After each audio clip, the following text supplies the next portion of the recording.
Hi there, this is Jill Craddock speaking. This is Product and Artist Management Week 4, closing out the product management portion of our course.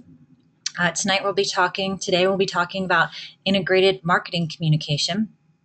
Our goals are to figure out what integrated marketing communication is and how you need it as a product manager. So here's the official book definition, textbook in your product manager's field guide. Coordination and integration of all marketing communication tools with avenues, functions, and sources within the company into a seamless program that maximizes the impact on consumers and other end users at a minimal cost. So basically, it's getting the most bang for your marketing buck. Okay, so how many eyes will see your message and respond accordingly? And what mix do you use to achieve that? So there's three ways. There's marketing, which is always paid. There's public relations, which is a news item. And then there's evangelism, which it sounds like they are talking about people on the street with picket signs and so forth, but it's not that. It is people spreading your message for free. So that's very effective right there. The best example of evangelism that I heard recently was at South by Southwest, the music and film festival. Chevy Volt has a new concept car. The next car that's coming out is the Code 130, something like that. And they did a whole sound garage for people attending South by Southwest. Chevy did, and it was this indie rock SoundCloud kind of a vibe going on there. And at the time, they did a graffiti art battle. So they made it a really cool place to hang out, and they had not designed the interior of their new car. So they were crowdsourcing, kind of taking a poll from the people there about how the interior of the car should be designed. And so all these people were marketing for them and putting out their stuff on Facebook and Twitter and Instagram and whatever social media portals they were on. And what they were really doing was doing their marketing for them for free. So that's a great example there of evangelism marketing. The consistent message here is key. So you got to figure out who is your customer profile. That example, that would be kind of like the hipster crowd, let's say.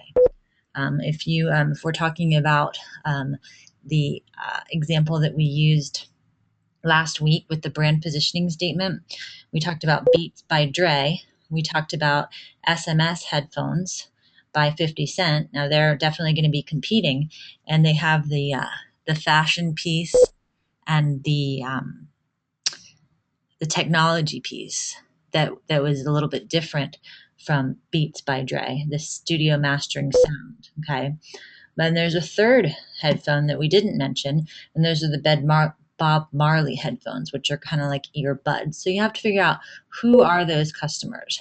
What's your product positioning statement? That's the brand positioning statement. Okay, so you have to figure out the marketing mix for all of those, for each one of your customers.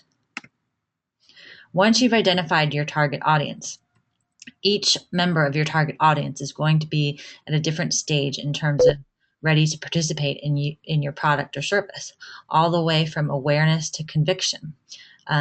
Disney has this down very well. Kate would be able to tell you a lot of details about this, having been a marketing executive at Disney for a number of years. But she tells a great story about how Disney asks just a few questions, because despite the fact that we are all here involved somehow or another with the Entertainment Business Masters program at Full Sail, that's one thing that we all have in common. However, we are somewhere different, and we've all heard of Disney, of course. We are somewhere different on this scale. So Disney will ask just a few questions, innocent questions that you don't even realize that you're being asked for marketing purposes when you call. And they have over 1,000 letters that they generate sending out to you. So your picture on your letter could feature Cirque du Soleil. It could feature a grandparent taking a child to the castle. It could feature a honeymoon.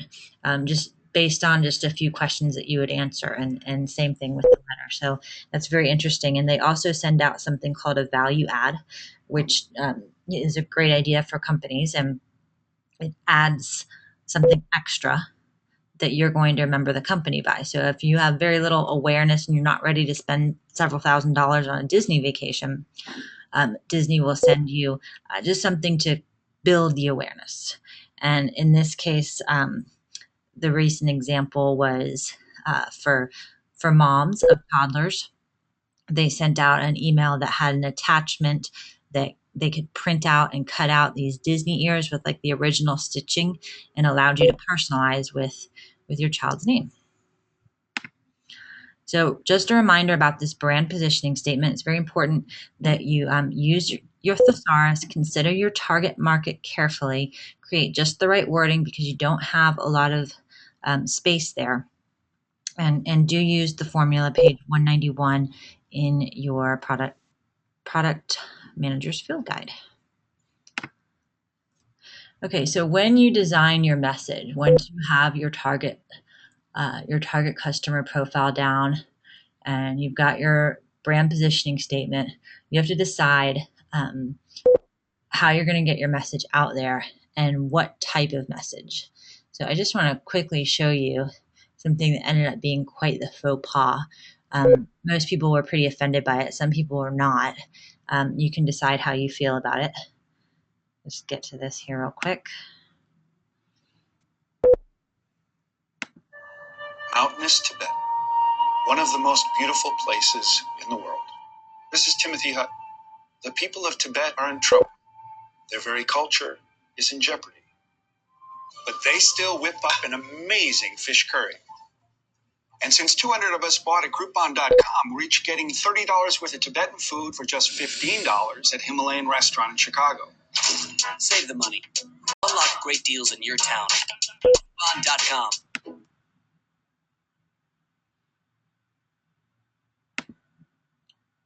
So you can decide what you think about that. But of course, the Tibetan monks are setting themselves on fire in protest of the oppression to their peaceful existence. And it seemed like to many people that Groupon was making light of their situation. And so Groupon pulled that pretty quick and suffered some public relations negative feedback there. So we're talking here, these are your 4 Ps that you've heard about so far. We're talking here primarily about promotion. When and where. Integrated marketing is about when and where you are going to reach your audience, and specifically, how does this stack up with your competitors? All right, these are the 5 ways when it comes to marketing. I'll just briefly go over with you some of the pros and cons of the ways that you can go about when you spend your marketing dollars, your marketing budget. Advertisements tend to be short-lived, and you, depending on where you place your advertisement, you can reach maybe too broad of an audience, and it's hard to really measure how many people see it. Sometimes those numbers are not necessarily 100% accurate. Personal selling, this is far and away the most effective form of marketing dollars that you can spend. It is also the very most expensive form of marketing dollars. This is, of course, an old-fashioned picture of a group of salesmen being trained. However, when you are in a sales position and you're selling for a company, anybody who's in sales has to have, benefits, a salary, insurance, very often a car. There's a commission structure, and you have to figure out how those people are going to perceive your product, work with your distributors, the channels, and what are those incentives going to be. However, the reason that this is the most effective is because they are the most invested in your product, because it's they're representing your company, representing your product, and the idea of relationship selling is has really proven, because people really ultimately buy from people. So building relationships, no matter what you do, even if you're not employing a sales staff, as a product manager, you are responsible to be somewhat sales oriented.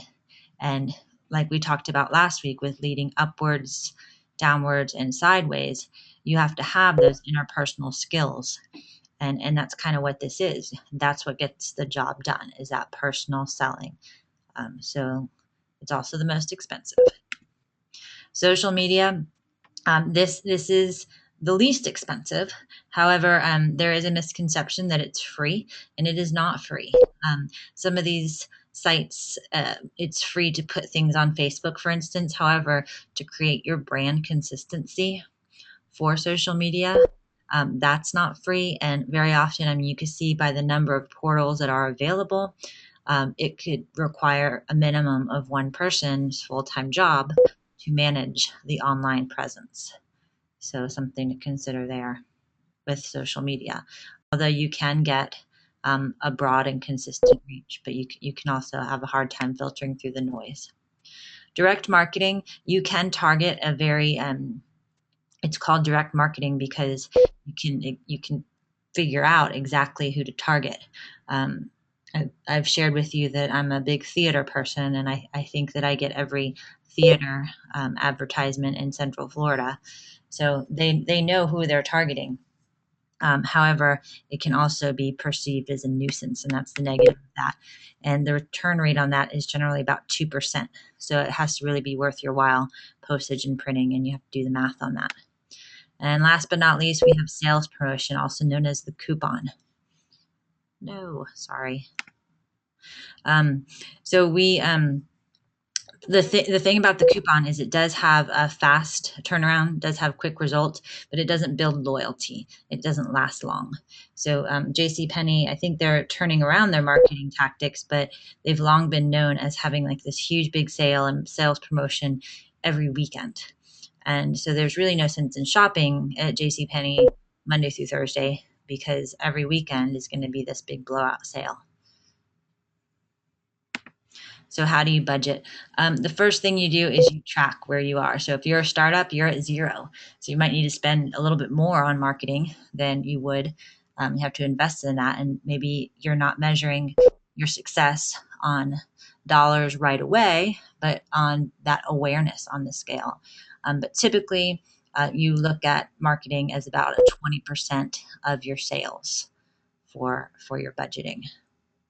And it's kind of an art and a science combined. And when you figure that best, your product management skills increase when you lower the cost per impressions and per sales, okay, for your company and your product and your service.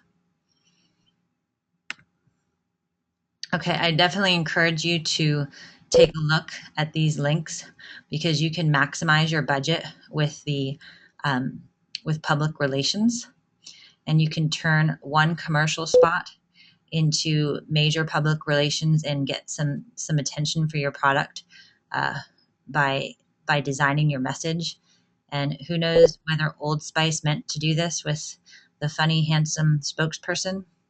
But if you haven't seen these commercials, they're very funny, and the links are provided here for you. So you can see the way that they maximize, and these are just their funny commercials. And then here, you can see if a 30-second news spot, for instance, is $50,000, and you do the math on how much time the handsome man from Old Spice spent on Ellen and on the Today Show, it was close to 10 minutes. So that turns into millions of dollars. So that's a pretty good deal. And it's because of, just the unusual and irreverent and, of course, funny content. And something that's really unusual and stands out quite a bit for people. And this, especially for artists. I noticed that a lot of you put this, not a lot of you, but some of you put this in your online discussion board for week 2. A way to boost the online presence for your artist is to post like behind the scenes videos of, like, let's say if you chose Kanye as your case study, And that would be a great idea. I think people, to retain current fans, posting how Kanye does his work in the studio, that would really increase traffic for Kanye to his site and awareness and his fans. And so that's kind of like what they did here is they did a whole behind the scenes on how those commercials are made. So definitely check that out when you get a chance.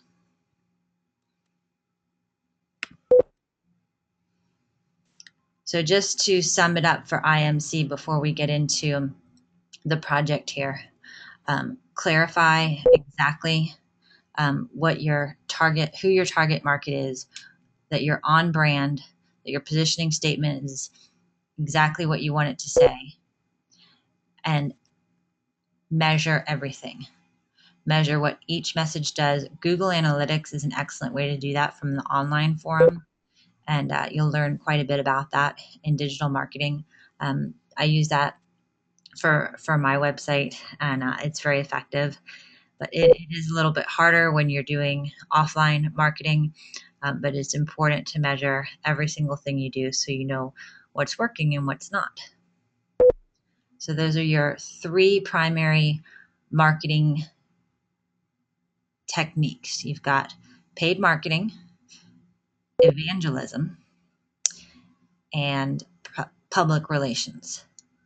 And within marketing, you've got advertising, paid advertising, social media, coupons, direct marketing, and the most effective of all is personal selling.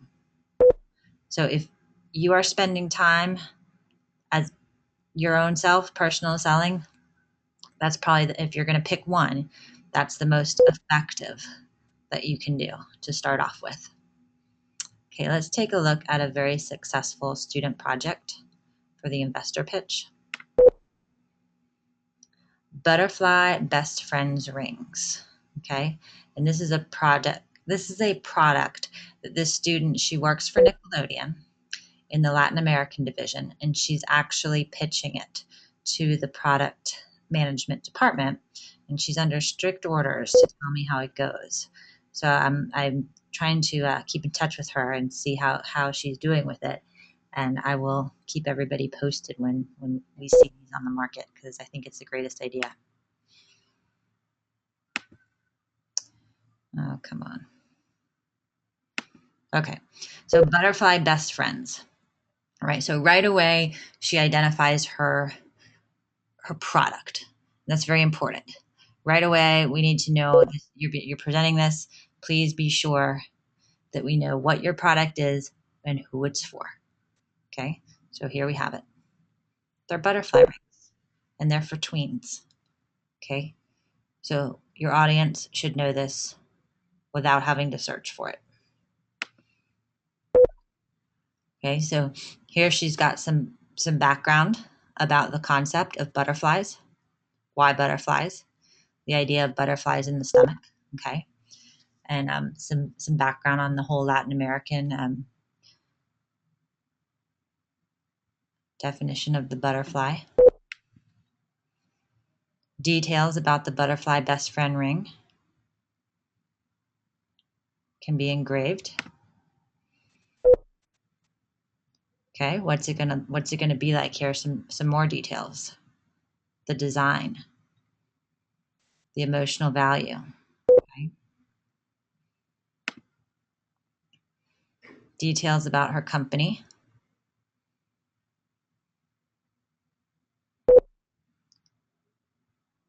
Talks about Nickelodeon.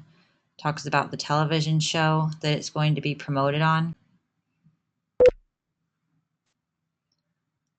And specifically, she's got her target market narrowed down. It's very important to narrow the target market. I see a lot of people who have a target market of, males 18 to 45. That's too broad. So here she's got female tweens 9 to 14 living in Mexico. So she can really narrow that down and research those kids. So here she's established some research on them. Who are they? She's gone to the census.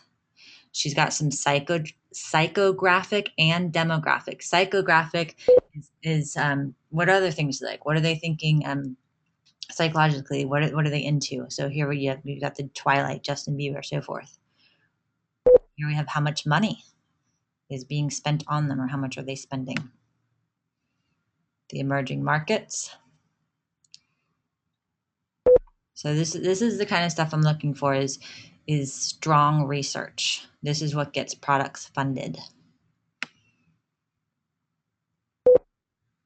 Now she's gone a little bit broader. So she's gone into Hispanic consumer profile in general, away from just the tweens that she's targeting. Now tween girls in the United States. And she's pulled out how many are Hispanic. Again, with the census data, very smart. More infographic. She's got her brand positioning statement on point with formula. Here's her artist endorsement, Isabella Castillo. And the reason why is because she has a television show. She's going to be wearing the rings on the show. And here she's got all of her exposure that the kids would know about.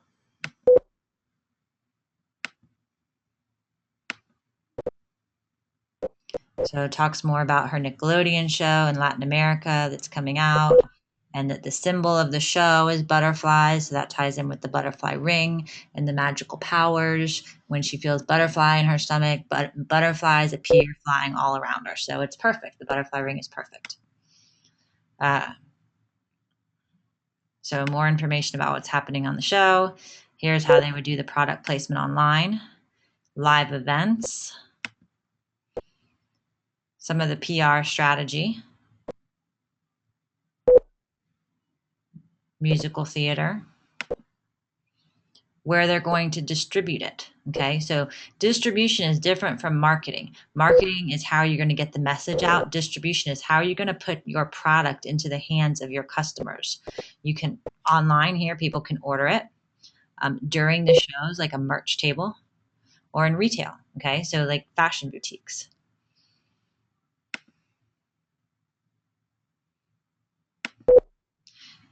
The competitive analysis. What I really like here is that she has broken down. She hasn't just listed out who she's got as competitors. She's broken down specifics about them, and that's important to do when you look at your competition. LexisNexis is a very good research database, and that's where you should be looking for this stuff. So Claire's, Justice, these are places in the mall that like to that market to tweens. And Etsy, and you can find information on LexisNexis, a great database. And why her company and her product is superior. Another great thing that she did here that I would like to see is she didn't just give me a number and ask me in my brain to do the math. She did the quantities, she did the cost, and then the total, and I can very easily see how she came up with those numbers. Okay, sometimes, believe it or not, I'll just get, a number, and I'm not really sure how those calculations came about. And here it's been broken out by line item and quantity and units, and that's so helpful. Once again, very well researched. Line items, all very thorough, easy to read, realistic. Don't forget to ask for what you want. It's surprising how many people at the end of the presentation just close it out without asking for what they want. Always do that in person or online.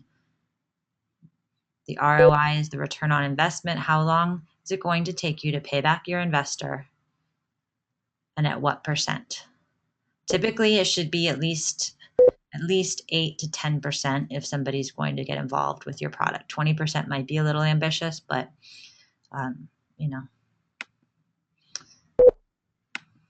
And you can see how well researched this is. Notice the LexisNexis.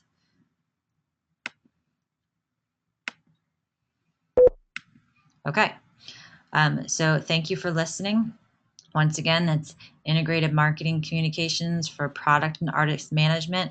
And we've covered also a great example of the investor pitch product, student example, and there are a couple of more examples in your course references page. So please contact myself. This is Jill Craddock or Kate Hartig. Anytime, I'd love to think through with you. One of my favorite things is to think of ideas with you about how you can reach out to reach out about your ideas for your business plan and create your product or service. So you can hit me up on email or chat, or my cell phone is a great way to reach me by phone. Okay, thanks, and I will talk with you soon.